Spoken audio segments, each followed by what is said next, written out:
year, 1901. The place, Springfield, Illinois. Their plain faces do not reveal the history they were witnessing. The body of Abraham Lincoln was hoisted out of the earth. It had been an uneasy rest for the 16th president, assassinated 36 years earlier. No coffin had ever been plagued in such a profane and deplorable manner. It had survived attempts by kidnappers. It had been hidden beneath cellar timbers. It had been buried at a secret spot, leaving the public to pay homage at an empty sarcophagus. It had been opened and reopened to check on who was really inside. Now, finally, Lincoln would be encased in 64 square feet of cement, never to be disturbed again. A generation had passed since the bullet was fired in 1865. The 20th century had arrived.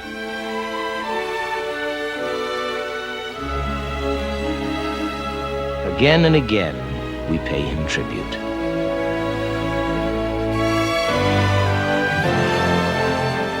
Again and again, we act out his life.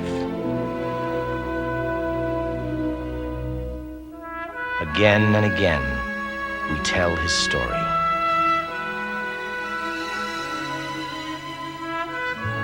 It is the great American story. The story of the man at the center of this nation's history. The man who stepped forth out of the wilderness. Abraham Lincoln.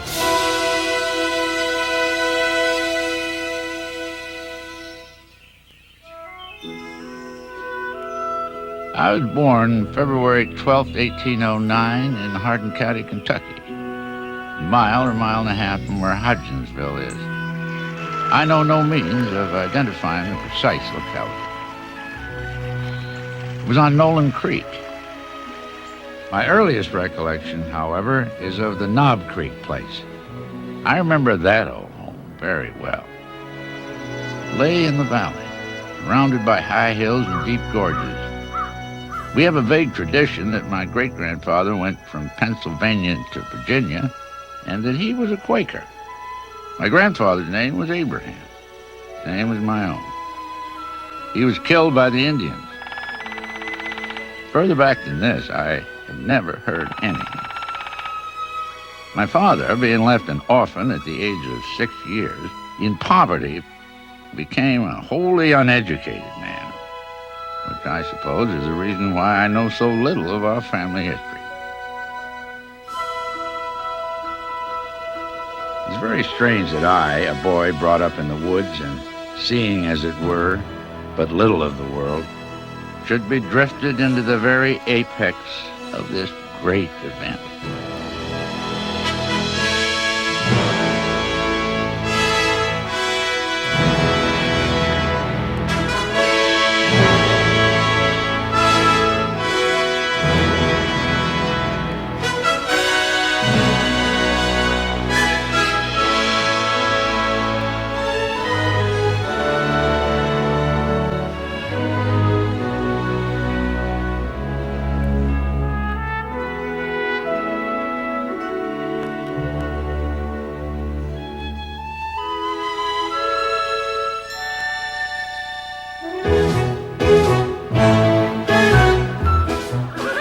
Chicago, 1860. It all started here, at the Republican National Convention, with the surprise nomination of a little-known politician named Abraham Lincoln. He was a 51-year-old prairie lawyer from Illinois, without any executive experience whatsoever. At issue was slavery. 4 million black people held in bondage in the South. Lincoln pledged to stop it from spreading. On slavery's extension, he said, "We must hold firm as with a chain of steel." Never till now has there been a time when the slaveholders have not dictated the choice of a president. The battle is over. The victory won. Hannibal Hamlin is elected vice president and Abraham Lincoln president of the United States. Few people knew what kind of a president they had elected in 1860. In the South, Lincoln was almost completely unknown and was simply characterized as a black Republican who was going to emancipate the slaves. But even in the North, not many people knew much about Lincoln. He was so obscure that one of his campaign biographers referred to him throughout as Abram Lincoln. He had very little record and not much experience. He was known simply through the Lincoln-Douglas debates, the Cooper Union address, and a few other speeches. He was an unknown, and nobody knew what they had bought. All eyes were focused on Springfield, Illinois, to learn more about Lincoln the Unknown. Springfield and Abraham Lincoln had practically grown up together. A muddy frontier town of 2,000 and an insecure but ambitious young man from the backwoods. It had been easy to spot Lincoln as the rising young wonder 20 years earlier. The townspeople had watched him grow into one of the top attorneys in the West, the leader of his political party, an extraordinary user of words, and not the least, the tallest man around. I am in height 6 feet 4 inches nearly, lean in flesh, weighing on an average 180 pounds. Dark complexion with coarse black hair and gray eyes. No other marks or brands recollected. My wife is as handsome as when she was a girl, and I, a poor nobody then, fell in love with her. I regret the necessity of saying I have no daughters. I have 3 sons, one 17, one 9, and one 7 years of age. Lincoln rarely spoke of a 4th son, Eddie, who had died a decade earlier. His youngest boy was Thomas, who had a head so big Lincoln called him Tadpole, Tad for short. Willie, the middle child, always said one day he'd be a preacher. He was Lincoln's favorite. Lincoln's eldest son, Robert, was strangely aloof, never managing to become close to his famous father. Their mother was the well-educated, clothes-conscious Kentucky aristocrat, Mary Todd. My mother died when I was very young. I was educated by Mademoiselle Montel, a French lady, and I came to Illinois in 1837. My husband placed great reliance on my knowledge of human nature, and I had an ambition to be Mrs. President. His house was a 2-story frame building with an outhouse in back and a stable behind it. He kept his own horse, fed and milked his own cow, sawed his own wood. He was both ordinary and extraordinary. To some, a great man in the making. To others, he was woefully unprepared for high office and the mounting crisis that faced him. By February 1861, as Lincoln prepared to leave for Washington in the presidency, 6 states had already seceded, and Southern newspapers called for secession. War talk now spread across the nation. Lynchburg, Virginia. I have heard several persons in this place say that if you ever did take the president's chair, that they would go to Washington City expressly to kill you. Don't you take it. Resign. If you don't, you will be murdered. In preparation for his departure, Lincoln gave his little dog Fido to a neighbor. He found a new home for his horse, old Bob. He packed up his library, sold his furniture, and went around from house to house saying goodbye. Then at the Channery house, where he spent his last day in Springfield, Lincoln roped up his own trunks and wrote on their labels, A. Lincoln, the White House, Washington, D.C. Accompanying Lincoln to Washington were 2 personal secretaries, the Bavarian-born John G. Nicolay and 22-year-old John Milton Hay, fellow lawyer Ward Hill Lamon came on as his bodyguard for the long train journey east to the inauguration. At precisely 5 minutes before 8, Mr. Lincoln emerged from a private room in the depot building and passed slowly to the car, the people falling back respectfully on either side, and as many as possible shaking his hands. He drew himself up to his full height, removed his hat, and stood for several seconds in silence. Illinois State Journal.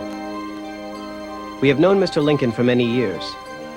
We have heard him speak upon 100 different occasions. But we never saw him so profoundly affected. Although it was raining fast when he began to speak, every hat was lifted, and every head bent forward to catch the last words of the departing chief. My friend, no one not in my situation can appreciate my feeling of sadness at this parting. To this place and the kindness of these people, I owe everything. Here I have lived a quarter of a century and have passed from a young to an old man. Here my children have been born, and one is buried. I now leave not knowing when or whether ever I may return, with a task before me greater than that which rested upon Washington. By the time Lincoln left for Washington, he had grown a full beard. A little girl named Grace Bedell had written him, his face was too thin. Why didn't he try growing his whiskers? Now, the face of the presidential Lincoln had emerged. It was the beginning of a memorable journey. On the whole route from Springfield to Washington, at almost every station was gathered a crowd of people in a hope to catch a glimpse of the face of the president-elect, or at least to see the flying train.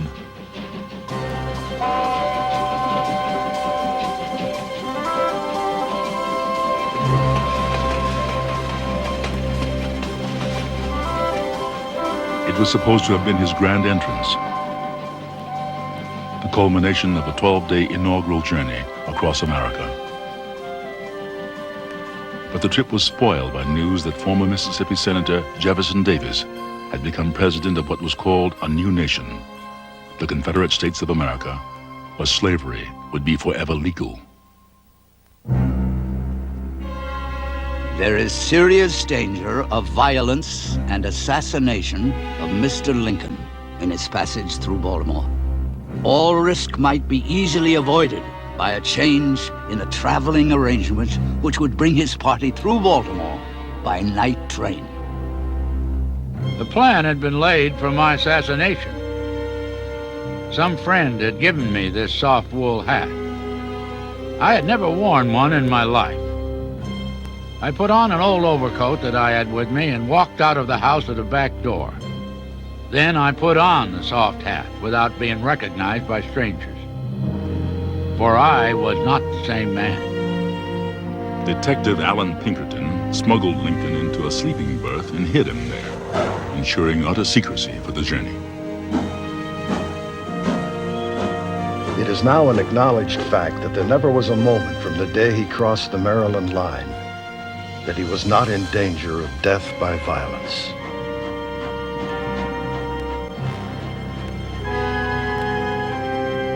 Upstairs in suite number 6 of Willard's Hotel, Lincoln's headquarters for the 2 weeks before inauguration, the president-elect found an anonymous letter waiting on his bedside table. "You are nothing but a god-darn black nigger." The inauguration of President Lincoln was, perhaps, the most critical and hazardous event with which I have ever been connected. In the preceding 2 months, I had received more than 50 letters threatening assassination if I dared to protect the ceremony by military force.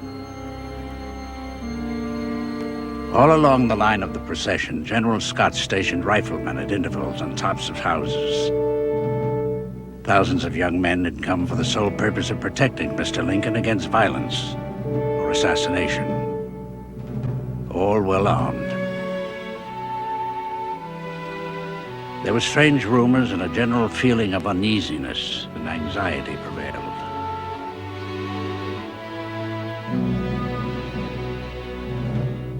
No single speech of Lincoln's had ever received the painstaking attention this one had. Lincoln called it the all-important document, his certificate of moral character. In your hands, my dissatisfied fellow countrymen, and not in mine, is the momentous issue of civil war. You can have no conflict without being yourselves the aggressors.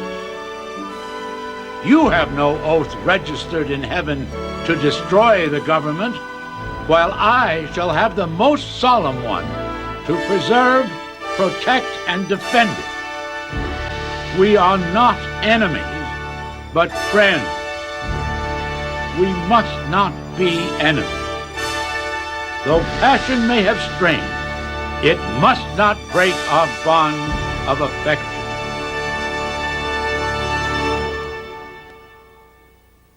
Just 5 weeks into Lincoln's presidency, the Union was swiftly severed when South Carolina troops attacked Fort Sumter. The Civil War started with the firing on Fort Sumter. Fort Sumter in Charleston Harbor was in the hotbed of Southern secession. There was a Union garrison there. Lincoln had the alternative of reinforcing that garrison or withdrawing it. He took neither choice. He decided to supply it instead. When the Confederates learned of his intention, they ordered it attacked, and the war came. Did Lincoln want to provoke a war there? I don't think so. Lincoln was willing to risk war rather than to see the symbol of national unity destroyed. He recognized that if war came, it was much better for the Confederates to fire the first shot. But he did not want war to come, and he took, therefore, the least offensive program possible, namely of resupplying, not reinforcing, or withdrawing. The last ray of hope for preserving the Union peaceably expired at the assault upon Fort Sumter. I have no desire to invade the South. You know, I am by birth a Southerner. But our country is now afflicted with civil war, and I shall, to the extent of my ability, repel force by force. Lincoln may bring his troops against us. We can call out 1 million of peoples if need be, and when they are cut down, we can call another and still another until the last man of the South finds a bloody grave.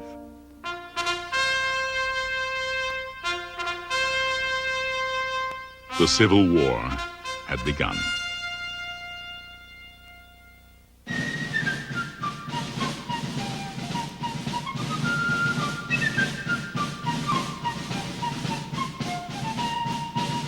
In response to Lincoln's call for 75,000 volunteers, in city after northern city, men rallied to enlist.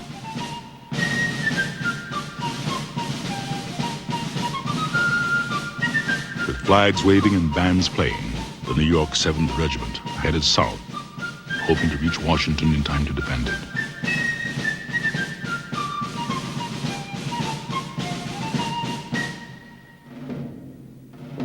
Lincoln's capital lay sorely exposed, defended only by a small number of ill-equipped citizen guards. The town is full tonight of feverish rumors about a meditated attack. Housekeepers here are beginning to dread famine. Flour has made a sudden spring to $18 a barrel. Everybody seems filled with a vague distrust and recklessness. After walking the floor alone in silent thought, the president stopped and gazed long and wistfully out of the window. And unconscious of other presence in the room, at length broke out, "Why don't they come? Why don't they come?" This morning, the president said, "I don't believe there is any North. The 7th Regiment is a myth."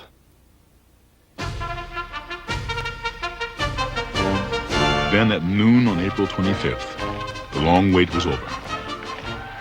After marching through the night, the 7th Regiment finally arrived in Washington, amidst music and streaming flags and cheers. Washington entered upon his first festive mood in ages. The feeling everywhere was that the war would be over in a matter of months. At his headquarters in the White House, Lincoln was astonished by the sheer volume of work now awaiting him. The president will sit down at his desk day after day before a pile of documents 6 or 8 inches high and go at it like a labor sawing wood. A crowd of visitors began to arrive early in the morning and were put out grumbling by the servants at midnight. Office seekers crowded his vestibule. Senators and congressmen lined up for private interviews. Generals reported the progress of the war. Instead of supporting him in his first difficult months, the 7 men Lincoln had chosen for his cabinet quarreled and undermined each other. Most of them thought the president inadequate, naive and indecisive. There was constant infighting and second-guessing.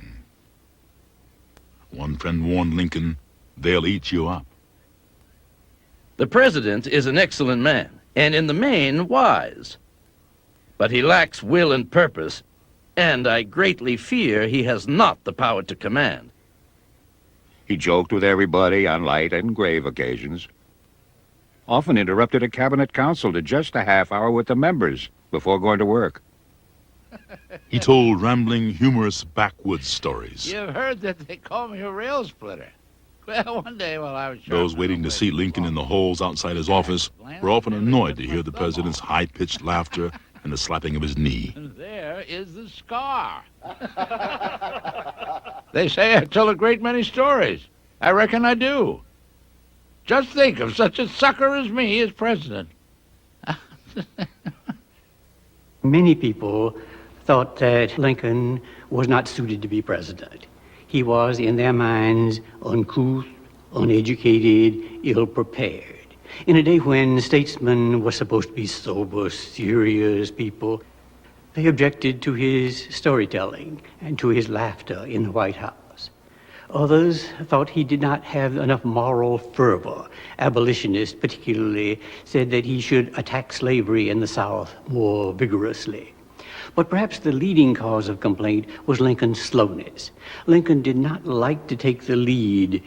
He did not like to be in advance of public opinion. Consequently, he waited until all the evidence was in, and this often gave the impression of indecisiveness or being on both sides of the question. Many wondered if Lincoln was up to the job before him. They asked, who was this strange, rough-hewn man from the backwoods of America?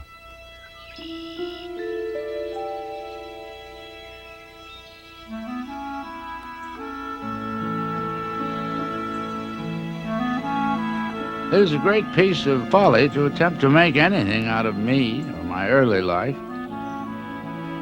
It can all be condensed to a single sentence: the short and simple annals of the poor. I can remember our life in Kentucky, the cabin, the stinted living.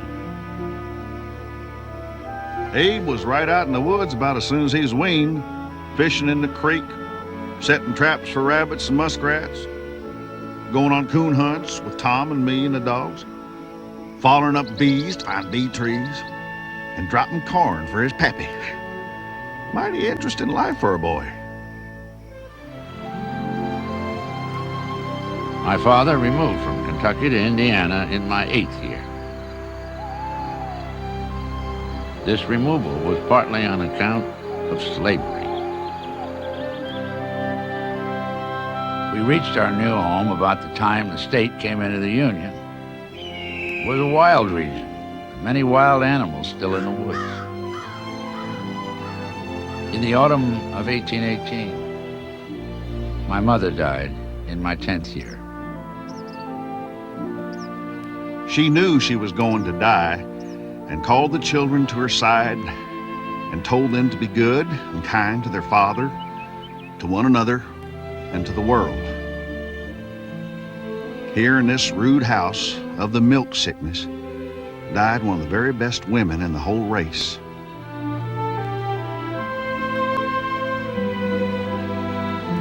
The year after Mother died, Father married Mrs. Sally Johnston, a widow with 3 children of her first marriage. She proved a good and kind mother.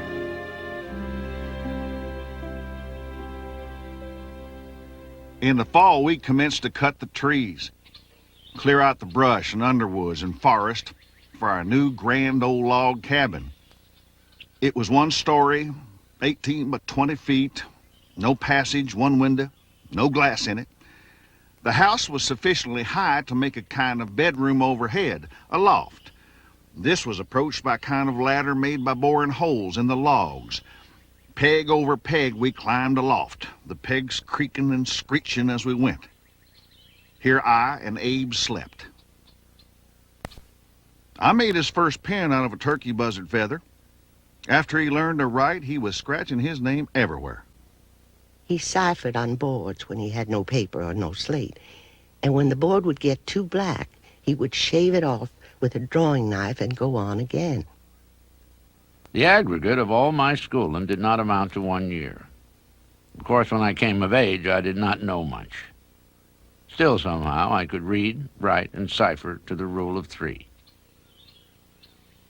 When Abe and I returned to the house from work, he would sit down in a chair, cock his legs up as high as his head, and read. He was a constant and voracious reader. I'm free to say that Abe was a mother's boy. I never could tell whether Abe loved his father very well or not. I don't think he did. I have seen his father knock him down.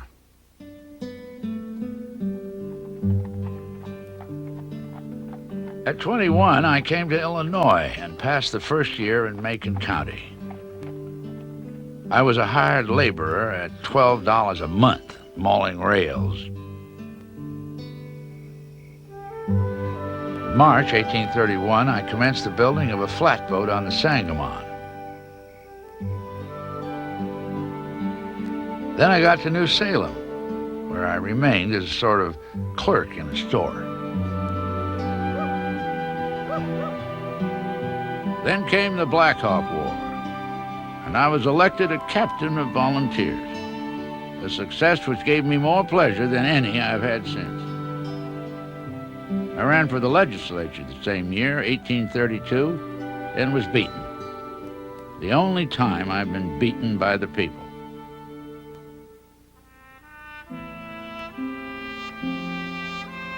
I was now without means and out of business. In May of 1833, Lincoln was appointed postmaster of New Salem. To augment his meager salary, he taught himself the art of surveying and helped record the boundaries and property lines of Sangamon County. Living in this small house, cooking his own meals, the gawky, funny, friendly, yet moody young man campaigned again for the state legislature, and this time won by the highest vote of any candidate. Excited and hopeful, Lincoln now decided to train himself through reading to be something no one in his family had ever dreamed of becoming: a lawyer.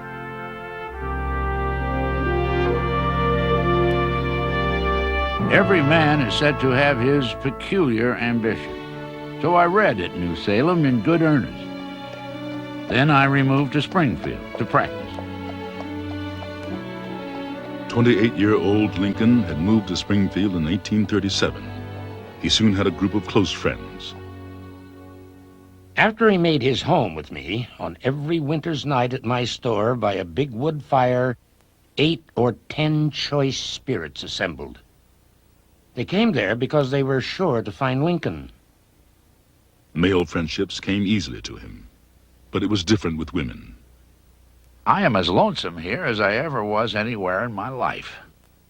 I have been spoken to but by one woman since I've been here, and should not have been by her if she could have avoided it.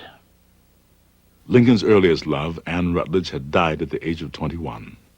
2 years later, a woman named Mary Owens rejected Lincoln's proposal of marriage, complaining that he was defective when it came to a woman's happiness.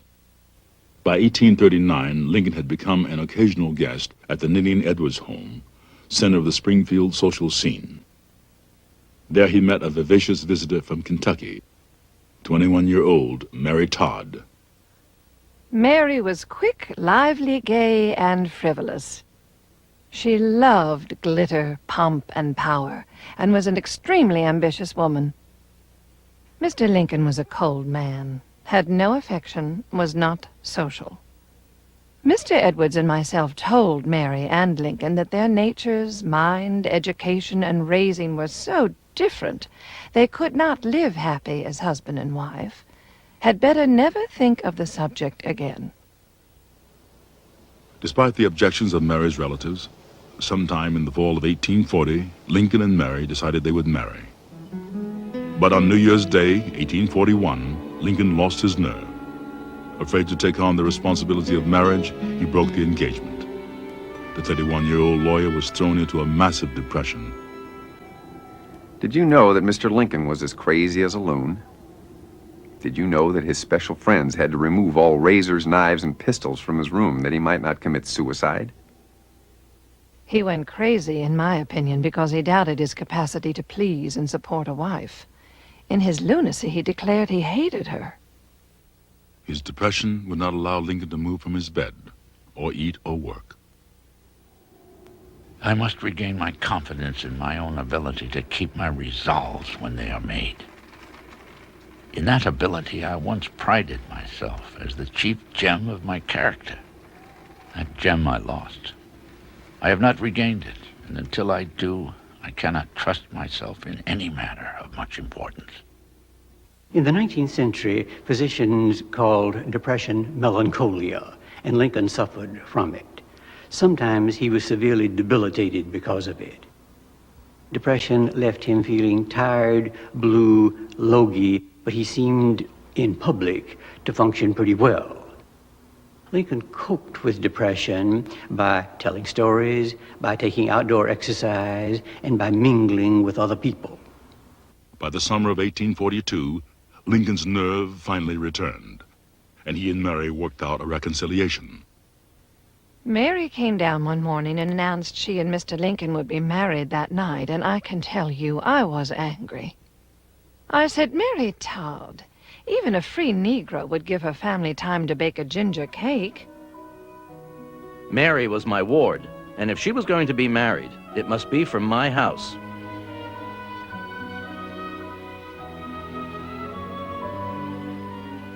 The evening was dark and rainy, but the warm glow from the whale oil lamps lit the Edwards parlor and illuminated the faces of the bride, the groom, and the 30 guests.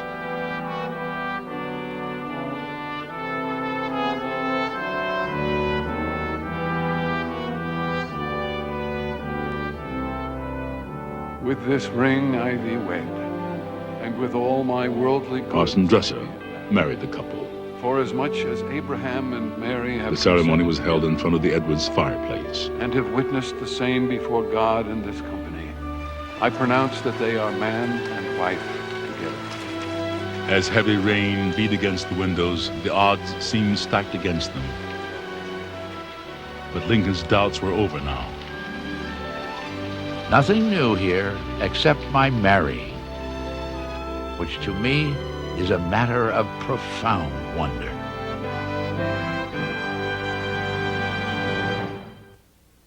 Over the course of the next 11 years, living in their house on 8th Street, Mary and Lincoln built a good life. 2 sons, a law profession, and a burgeoning second career in politics, which included a term in Washington as congressman. Then during one terrible winter back home, their second son, 3.5-year-old Eddie, came down with tuberculosis. After a 52-day decline, the boy died.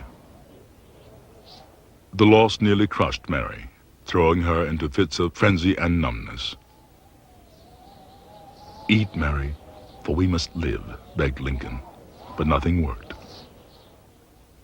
Finally, by giving away all of Eddie's clothes to a little neighbor boy, Mary began to recover. Part of her cure may have been that she had conceived a new child, William Wallace Lincoln, Willie for short.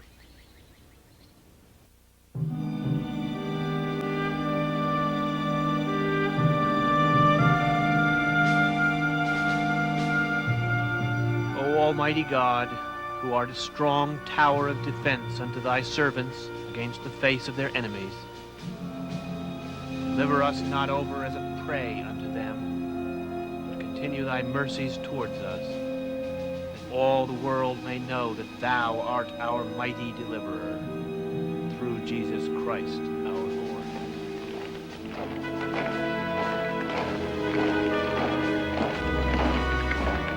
As the Battle of Bull Run raged, Lincoln sat tensely in the telegraph office of the War Department, receiving dispatches every 15 minutes. It was the first major land battle of the war, and much rode upon its outcome.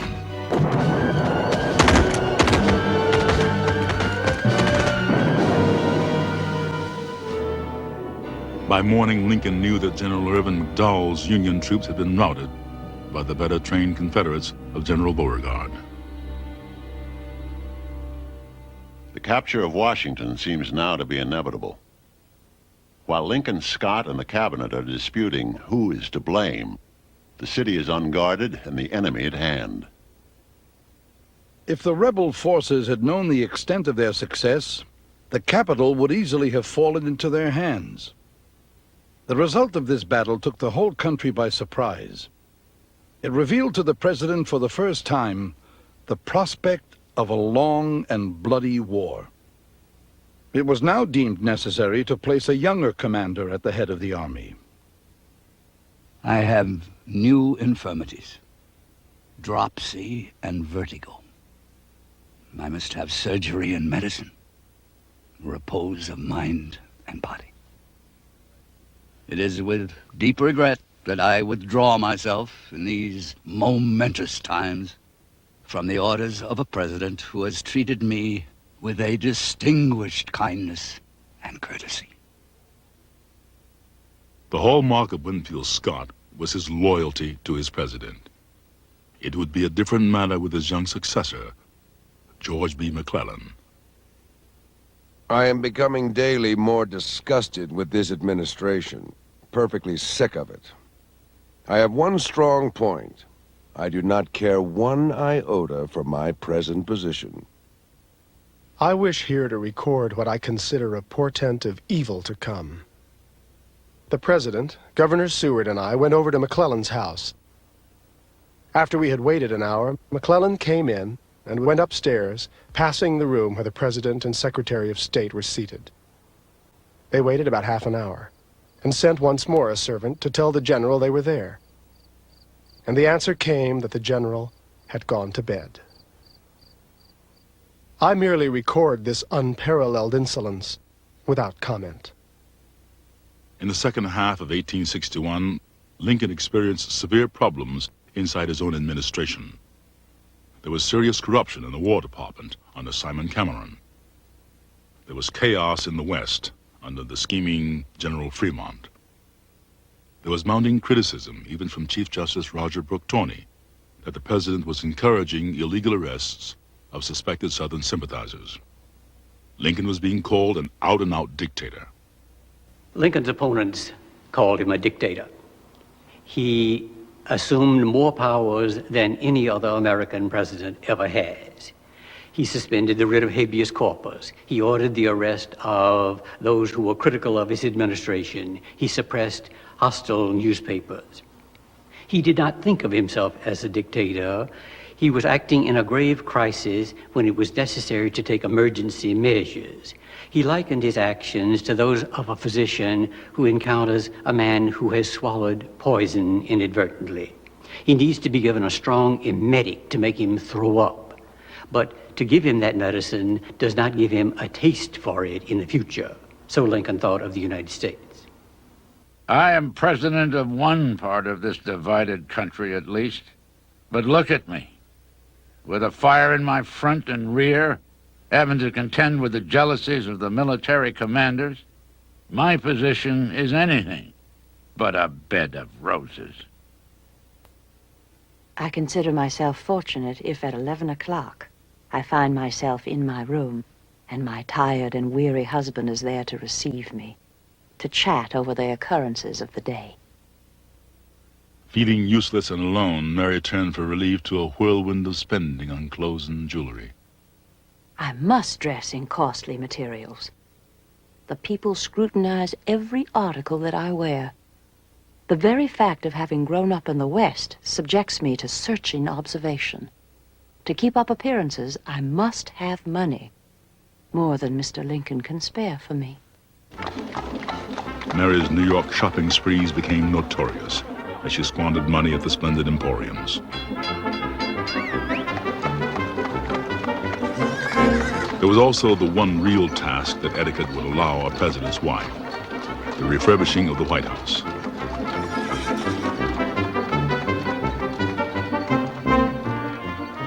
In 8 short months, she had overspent an allotment meant to last 4 years.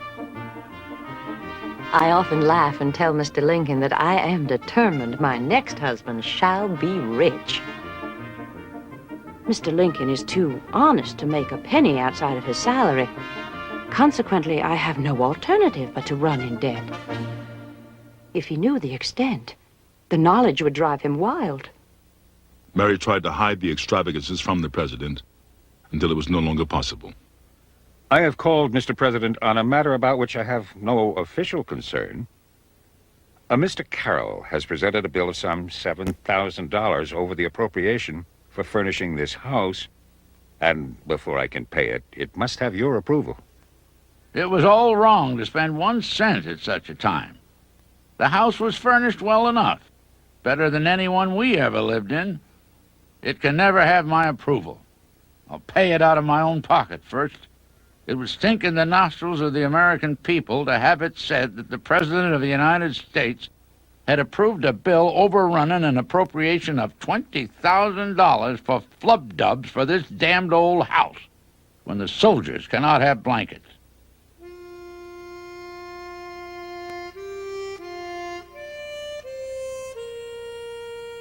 The autumn months passed away, but there was no fighting, mainly reviews. The winter months came. General McClellan's Grand Army, being now thoroughly organized and disciplined, went not to fight, but into winter quarters. And the people, ever patient, waited for springtide.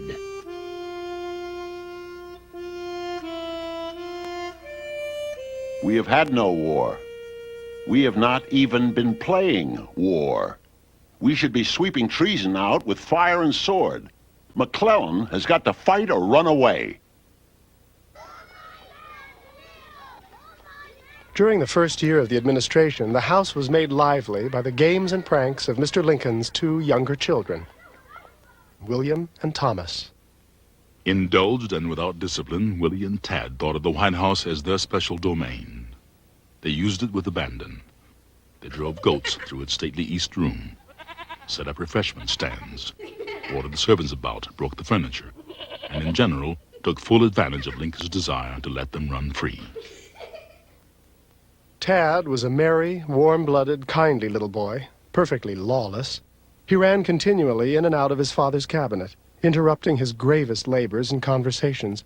Let him run. There's time enough yet for him to learn his letters and get pokey. Willie and his father were intimates, often seen hand in hand. His mother doted on him. When I would go in her room, almost always I found blue-eyed Willie there, reading from an open book or curled up in a chair with pencil and paper in hand. Willie, darling boy, was always the idolized child of the household. So gentle, so meek. We were having so much bliss. Suddenly, in early February, the bliss ended. Willie had come down with a dangerously high fever. He was very sick, and I was summoned to his bedside. Always delicate, he could not resist the strong inroads of disease. The days dragged wearily by, and he grew weaker and more shadow-like. The probable cause of Willie's illness was in the White House water, piped in directly from the sewage-infested Potomac River. Willie had developed typhoid fever, often fatal in the young. It was an age when half of all deaths in the United States were of children. Everyone either experienced losing a child or knew someone who had. In far too many families, photographs of the lost children were among their most intimate possessions.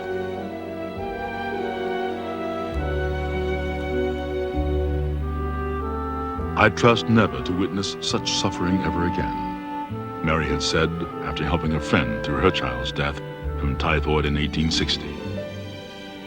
But here it was, attacking her own beloved Willie.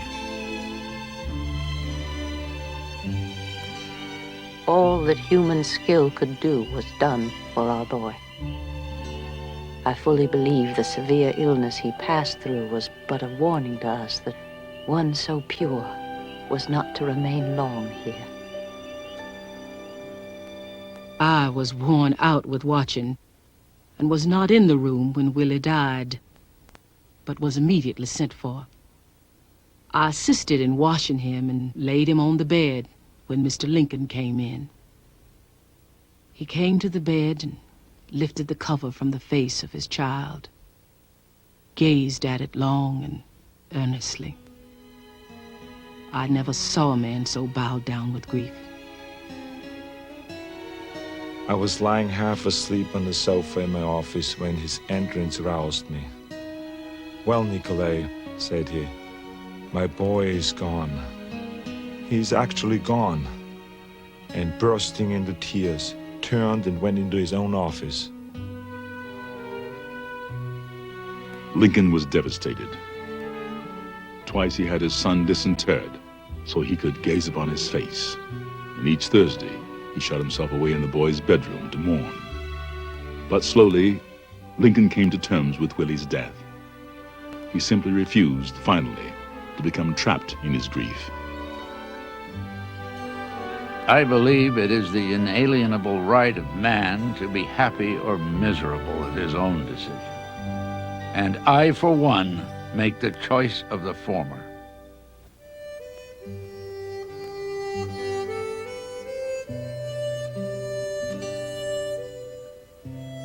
With 4 of Mary's Kentucky half-brothers fighting for the Confederate cause, the First Lady was accused by many of being a rebel sympathizer. And yet, as the Battle of Shiloh raged in western Tennessee, Mary Lincoln showed her fierce loyalty to the Union. I have 2 brothers in the rebel army in that battle. They would kill my husband if they could and destroy our government, the dearest of all things to us. And I hope they are either dead or taken prisoner. When word arrived that her brother Samuel had been killed at Shiloh, Mary was heard to say, "It serves him right." He made his choice long ago. He decided against my husband, and I see no reason why I should mourn his death.